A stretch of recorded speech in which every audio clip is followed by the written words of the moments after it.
Successful व्यक्ति पण छे आपणी वच्चे, तेओनो पण परिचय करवामां आवशे। अत्याરના આપણી સાથે જે પુનિત પાવન પગલા કરી રહ્યા છે તે છે શ્રી સ્વામી શ્રી શિવાનંદજી આચાર્યજી, જેઓ વૃંદાવન હરિદ્વારથી પધારે છે। સ્વામીજી, આપનું ભાવભર્યું સ્વાગત અને આપના આગમનથી અમે સૌ પ્રભાવિત થયા છીએ। સાથે સાથે શિવકિન્નર ગ્રુપ તરફથી ભજન પણ શરૂ થશે। તો સર્વે ભાઈ બહેનોને નમ્ર વિનંતી કે સારા એ કાર્યક્રમ દરમિયાન શાંતિ જાળવજો, કારણ કે કાર્યક્રમમાં મેં કહ્યું તે પ્રમાણે અવનવું ઘણું છે। સાથે સાથે શિવ કિન્નર ગ્રુપ તરફથી જે એચિવમેન્ટ થયું છે અત્યાર સુધીમાં, તેઓએ જેટલી રાત્રિઓના ઉજાગરા કર્યા છે, મીઠા ઉજાગરા, પ્રભુના નામના ઉજાગરા, તેમાંથી તેઓએ જે કંઈ મેળવ્યું, ભક્તોએ જે કંઈ આપ્યું, એ બધું ભેગું કરીને કેન્સર રિસર્ચ યુકે માટે જે રકમો ભેગી કરી છે તે રકમનો આંકડો આપ જ્યારે સાંભળશો ત્યારે આંખો ખરેખર પોળી થઈ જશે। તો ધન્યવાદને પાત્ર છે શિવ કિન્નર ગ્રુપના સભ્યો શૈલેષભાઈ રાજા અને તેના પરિવારે બહુ જ સરસ કાર્ય કર્યું છે। આગળ જતા એ વાત અત્યારના શ્રી સ્વામી શ્રી શિવાનંદજી આચાર્યજીને હું નમ્ર વિનંતી કરીશ કે બે આશીર્વચનો જરૂરથી અમને કહે, પ્લીઝ। હા, અને એ પહેલા શ્રી હિન્દુ મંદિરના મહારાજ શ્રી દિલીપભાઈને આવવાનું આમંત્રણ આપું છું। સ્વામી શ્રીની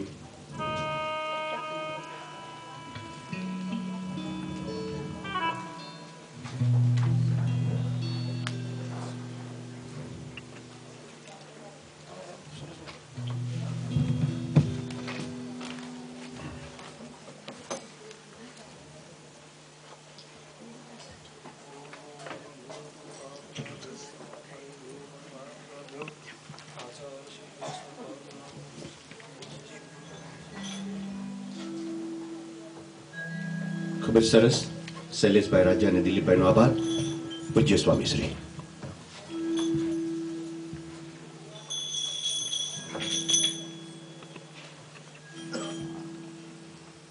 हरि ओम। स्वस्ति श्री गणेशाय नमः, श्री सरस्वत्यै नमः, श्री गुरुभ्यो नमः। अदरन्नो अहिवादयन् मनः। ओम शांति शांति शांति। परमात्मा की महती दिव्य कृपा से और भगवान की असीम अनुकंपा से आज हम सब यहाँ भगवान के मंदिर प्रांगण में एकत्रित हुए हैं एक महोत्सव मनाने के लिए। उपस्थित सभी भगवत प्रेमी सज्जनों, परम भक्तिमती स्वरूपा माताओं, बहनों, देश के भावी कर्णधार होना है प्यारे बंधुओं एवं बाल गोपालों। जैसा कि आप सभी लोग जानते हैं, कहने की कोई आवश्यकता नहीं कि हम लोग यहाँ क्यों आए हैं, क्यों एकत्रित हुए हैं।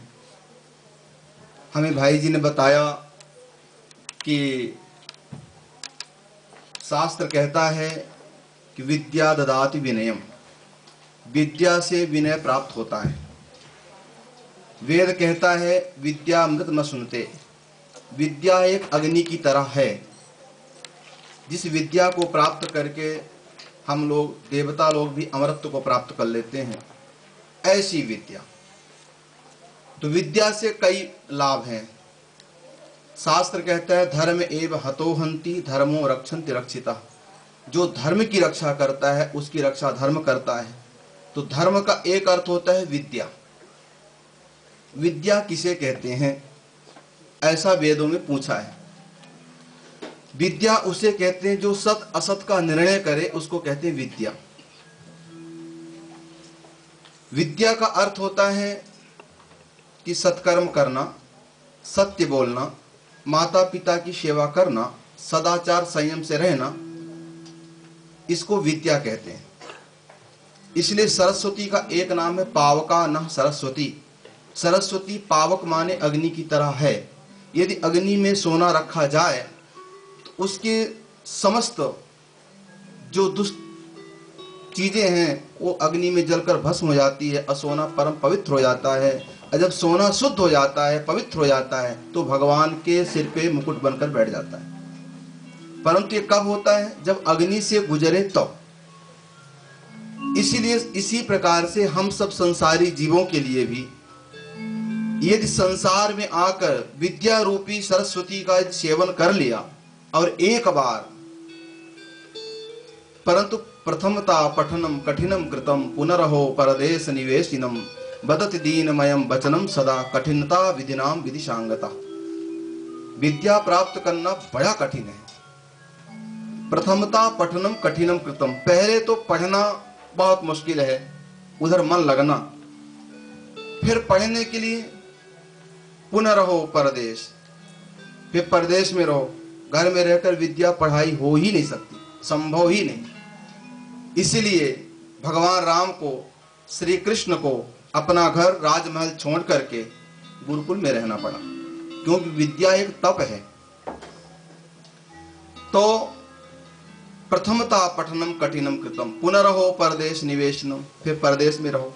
फिर बदति दीनमयम वचनम सदा, फिर दीनता पूर्वक, नम्रता पूर्वक अपने गुरुजनों की आज्ञा मानना, लगन के सहित पढ़ना, अध्ययन करना, जीवन में उतारना।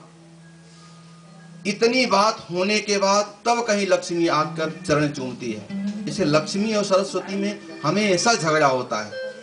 सरस्वती से लक्ष्मी ईर्षा करती, भगवान से कहती है चरण आपकी मैं दबाती हूं, और आप जाते हैं वहां जहां सरस्वती रहती। क्यों?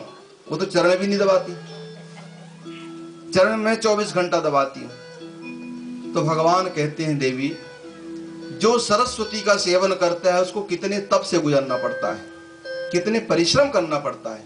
तू तो मेरे पास रहती है, मेरा चरण दबाती है, पर जो विद्या, जिसको विद्यार्थी बोलते हैं, विद्या का अर्थी माने चाहने वाला, उसको कितनी डांट खानी पड़ती है गुरुजनों की, तप करना पड़ता है, सो नहीं सकता, अच्छी तरह भोजन कर नहीं सकता।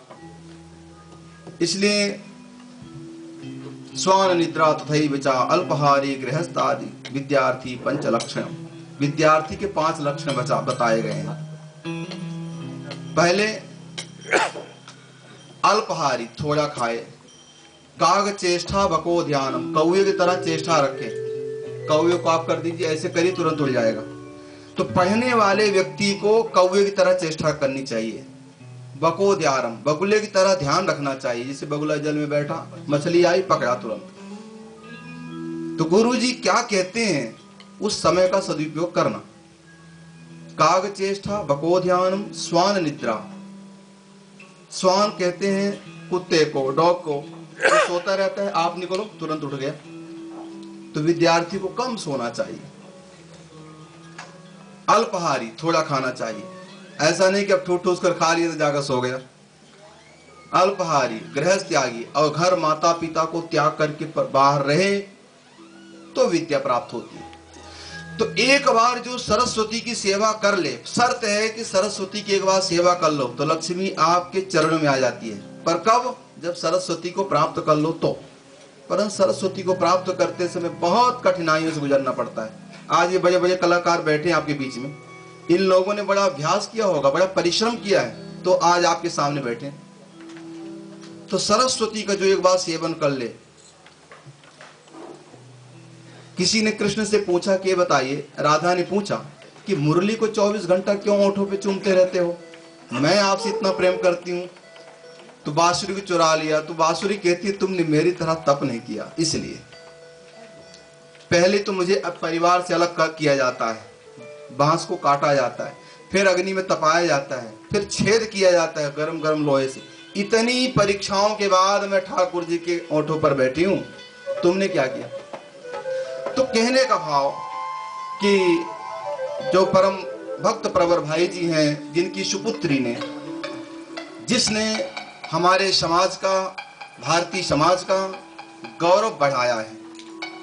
कल ही भाई जी को फोन गया तो मुझे सुनकर इतनी प्रसन्नता मन में हुई कि मैं शब्दों में कह नहीं सकता।